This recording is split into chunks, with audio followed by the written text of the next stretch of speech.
নমস্কার। কোনো এক সময়ে কোনো একটি কথা প্রসঙ্গে মা সারদা দেবী তার ভক্তদের কাছে বলেছিলেন।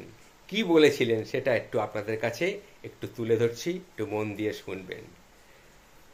মা সারদা বলেছিলেন, সংসারের কাজ কি 24 ঘন্টাই করবে? ভগবানের নাম কি একটু করবে না? যাই হোক, যতক্ষণ পারো রোজ কিন্তু নিয়মিতভাবে একটু একটু ঈশ্বর বা ভগবানের নাম করা চাই।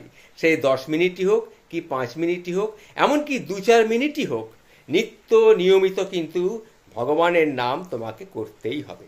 তবে যেটুকু করবে সেটুকু আন্তরিকভাবে করবে, প্রাণ থেকে করবে। তাতে কল্যাণ হবে, তাতে তুমি শান্তি পাবে। চাই আন্তরিকতা। মা অন্তর্যামিনী, তিনি তো সময় দেখেন না, তিনি দেখেন প্রাণ। তার প্রতি তোমার প্রাণের টান কতটা আছে তাই তিনি দেখবেন।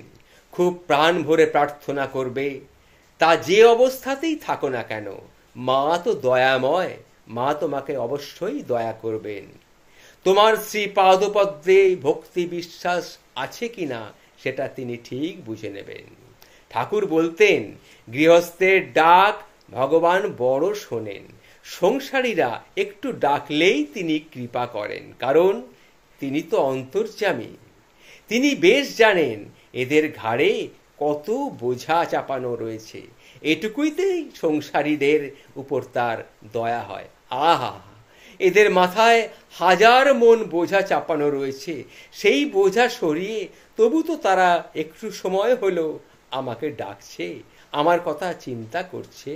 সুতরাং তাই অল্পিতেই ঠাকুর ভগবান ঈশ্বর গৃহীদের উপরে প্রসন্ন হয়ে যেতেন। তাই তিনি বলছেন যে সর্বদা যতক্ষণ পারো একটু ঠাকুরকে ডেকো, একটু ঠাকুরকে ডেকো। তোমরা সবাই ঈশ্বরের উপরে বিশ্বাস রেখো আর শ্রী শ্রী ঠাকুরের উপরে বিশ্বাস রেখো। এটাই মা সারদা অনেক সময় এই কথাটা তার ভক্তদের উদ্দেশ্যে বলেছিলেন। জয় শ্রী রাধে, জয় শ্রী রাধে, জয় শ্রী রাধে।